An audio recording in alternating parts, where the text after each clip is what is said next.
Olá, sejam bem-vindos ao canal CCM. Após algumas semanas, a gente retoma as nossas aulas de eletricidade básica. A gente vem estudando proteções de sistemas elétricos de potência, voltadas para geradores. Nós iniciamos com a proteção 32, potência reversa, passamos pelo 81L e H, sub e sobrefrequência, e hoje a gente dá continuidade com as proteções 27 e 59 pela ANSI, que são subtensão e sobretensão. Eu queria chamar a atenção de vocês para não se aterem somente na cultura numérica, no cálculo de ajuste das proteções no relé, mas observarem também, cada proteção especificamente, quais são os sinais elétricos que o relé precisa receber e quem envia esses sinais. Por exemplo, por que a proteção 32 precisa receber no relé os sinais tanto do TP quanto do TC? Por que precisa de corrente e tensão? Por que a proteção 81, que é de frequência, precisa receber apenas a leitura da senoide de tensão? Então isso é importante e tentar ao mesmo tempo relacionar com aquelas aulas iniciais de princípios de funcionamento. Então isso vai consolidar o conhecimento. Vamos então para as proteções 27 e 59. Esse é o nosso diagrama funcional simplificado.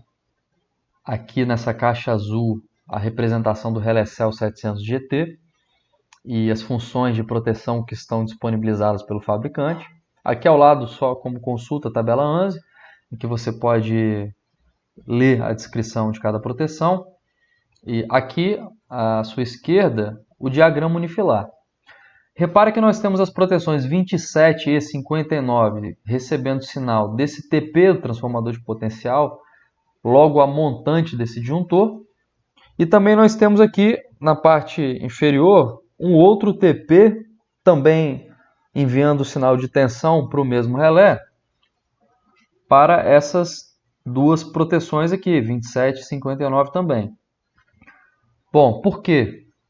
Para o caso em que esses disjuntores estiverem seccionados, o relé ele continua recebendo o sinal de tensão desse TP, para o caso em que o gerador está vazio, está desconectado do barramento.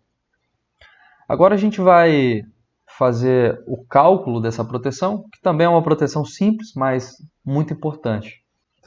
Nós vamos manter a mesma referência de equipamento para o cálculo da proteção. Essa é a placa de um gerador síncrono, um gerador de eixo. E a gente já conhece de aulas anteriores o que causa um afundamento de tensão e também a sobretensão. Então, para frente, nós vamos reunir alguns exercícios como forma de revisão. Então, vamos resolver juntos. Então, vamos verificar a tensão desse gerador. Ele é 440 volts nominal. E um bom ajuste para essas proteções são dentro da variação de mais ou menos 10%. E a gente vai trabalhar com um tempo definido em 5 segundos. Então, a partir de 5 segundos, se houver essa sobre ou subtensão, o relé envia o sinal de trip para o disjuntor. Então vamos calcular primeiro a 27, ou seja, 90% de 440. A gente tem então o valor limite de 396 volts. E para a proteção 59, 10% acima, ou seja, um fator de 1.1, nós temos o limite de 484 volts. Tá? Lembrando, dentro de 5 segundos. Agora a gente vai mudar o slide e eu gostaria de destacar, a gente está falando do gerador, mas eu queria destacar os efeitos da subtensão em motores de indução trifásico. Essa é a nossa principal carga das embarcações, das indústrias, e por isso a gente apresenta aqui quais são as consequências. Aqui ao lado, só um diagrama funcional, muito parecido com o que a gente apresentou do gerador, mas aqui é um motor de indução e ele sendo alimentado por um barramento, e aqui a gente tem um relé de proteção, as proteções internas. O motor de indução é uma carga do tipo potência constante, como a gente pode ver nesse gráfico. Independente da variação da tensão, a potência no regime permanente tende a se manter constante. Então, se porventura tivermos um afundamento de tensão, e a gente sabe que a potência é um produto da tensão pela corrente, se a tensão cai, necessariamente a corrente tem que aumentar para manter a potência do equipamento. Então, por isso, quando se calcula os cabos e todo o circuito elétrico de alimentação de um motor de indução, há uma preocupação quanto à queda de tensão. Tá? Mas caso haja essa queda no nosso sistema, em que isso implica? Se a corrente sobe para um valor anormal, a gente vai ter, aqui à direita, mais aquecimento, a gente vai ter perda de rendimento da nossa máquina, portanto, uma redução da vida útil. E uma segunda consequência é a perda de torque.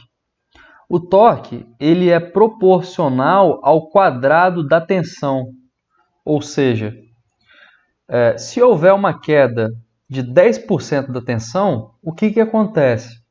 É a mesma coisa que eu multiplicar o torque anterior da tensão nominal por 0,81. Ou seja, o torque cai para 81% da nominal, que seria uma perda de 19% de torque. Aqui abaixo a gente tem a equação de torque de um motor de indução trifásico em regime permanente. E podemos comprovar que o torque é de fato proporcional ao quadrado da tensão, o E2 ao quadrado. Algumas vezes a tensão é chamada de E porque é também a força eletromotriz, são equivalentes. E fazendo um pequeno acréscimo, caso a proteção 27 venha a falhar, no caso de um motor, a gente já entendeu que se houver um afundamento de tensão, a corrente tende a subir para mantenimento da potência de trabalho daquela máquina.